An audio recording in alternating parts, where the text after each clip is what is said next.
Aman, good to see you. I'm watching overall e-commerce trends, what Shopify has reflected. It seems like direct-to-consumer is going through a difficult time right now where some scale players like Amazon are doing better. What are you seeing from GoDaddy's perspective?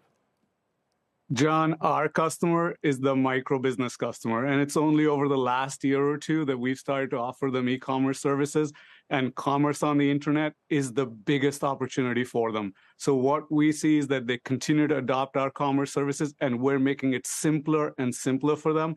We're launching new products that allow them to take payments online in super simple ways. Our latest innovative product allows them to do it even without signing up for a website.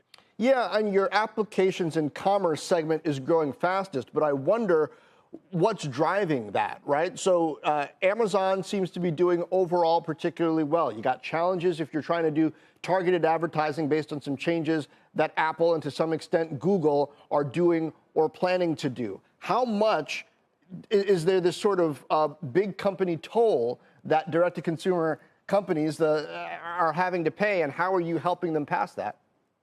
Yeah, I think the thing is, John, we're so early in the cycle for micro businesses, right? And these folks are resilient. They've got to come in and make tomorrow work. Excuse me. It doesn't matter what the economy is bringing. It doesn't matter what the competitive pressures are.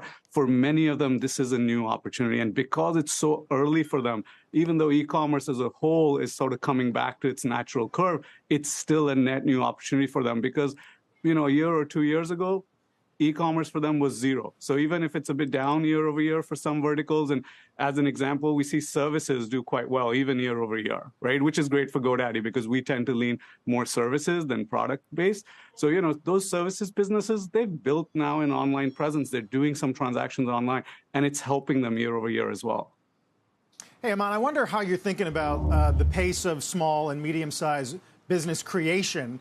In other words, if we get a new wave of layoffs, particularly in tech, do those engineers ostensibly start a business of their own and then come to you for service? When we look over the last 20 years, some micro businesses are formed in good times and bad times. In fact, we have data going all the way back to the Great Recession, where similar things happened and lots of micro businesses were formed. I want to keep stressing the point, our customer is the micro business customer. They have a side hustle. They want to make things happen. So we'll see them in bad times too, and we'll see them really work hard to make their business grow. And what we provide them is the seamless, intuitive tooling, the human care, which, we get on the phone with them, we help them grow their business. And again, in good times and bad, those micro businesses, those side hustles are going to be formed, and those cohorts perform really well for her. One of the data points I've shared in the past, that cohort from the Great Recessions delivered $1.9 billion in revenue over the last 14 years, and that was a bad economic time. Right. I assume that's going to be felt most acutely in North America. What about in Europe, though, where some of the macro pressures are arguably a lot stronger to the downside?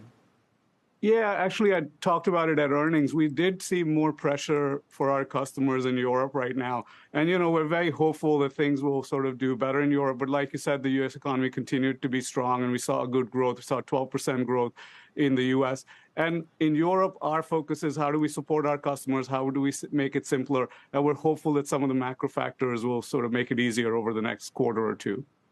Reflecting the challenges and opportunities for all size businesses, GoDaddy CEO Aman Bhutani. Thank you. Thank you for having me, John.